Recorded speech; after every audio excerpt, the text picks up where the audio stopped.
Number 7 R. બોલો R એટલે એક તો તમે આપો, 6 તો મેં આપે. રિસ્પોન્સિવ. Very good. કોણ બોલ્યું રિસ્પેક્ટ? એમને હું રિસ્પેક્ટ આપું છું. રિસ્પેક્ટ. રિસ્પોન્સિબિલિટી તો આવશે ત્યારે આવશે, અત્યારે રિસ્પેક્ટની વધારે જરૂર છે. વર્તમાન કાળમાં હવે રિસ્પેક્ટ ઘટતો ચાલુ છે અને એનું કારણ શું છે? Thankless attitude. તમારા સંતાનોનો, તમારા સ્ટુડન્ટોનો માઇનસ પોઈન્ટ છે થેન્કલેસ એટીટ્યુડ. અને એના જ કારણે હું ટીચરોને કહું છું કે તમારો 7 સ્ટાર, તમારું 7મું તારક જો કોઈ હોય તો રિસ્પેક્ટ. તમે એને રિસ્પેક્ટ પણ શીખવાડો કે ભાઈ જેણે જેણે તારા પર ઉપકાર કર્યો છે એનો તું આદર કરીશ.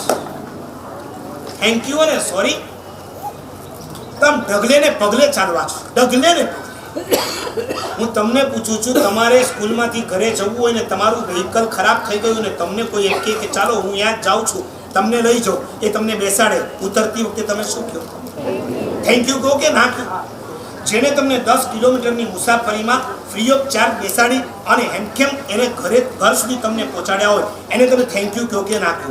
અને એક પગ ઉપર કોકનો પગ આવી જાય, ફટાક દઈને મોઢામાંથી શું નીકળવું જોઈએ? સોરી નીકળે છે કે નથી નીકળતું? સોરી, થેન્ક યુ જેમ ચાલવા જોઈએ એના કરતાં પણ વધારે વાત તો એ છે આદર. થેન્ક યુ અને સોરી પછી છે પેલા આદર્શ. તમે તમારા સંતાનોને પૂછો છો, તમે પગ મૂકો ને ઊભા થઈને તમને ગુડ મોર્નિંગ કે પણ તમે પૂછ્યું કે આજે આમાંથી કોણ પોતાના મમ્મી પપ્પાના પગે પડીને આવીશ? પૂછ્યું? હું મારી લાઈફમાં 136 પ્રવચન મેં કર્યા છે. મા બાપને ભૂલશો નહીં. અને હું નાના બચ્ચાઓની સ્કૂલમાં પણ જ્યારે પ્રવચન કરું ને ત્યારે એમને પૂછું કે તમારી 3 શાળા છે, 3 શાળા, આ 3માંથી તમારે કઈ શાળા છે નામ આપો, અને એ 3 શાળાના ભગવાન છે. અને છોકરાઓ મને જવાબ આપે. ગામડાની સ્કૂલોની વાત કરું છું.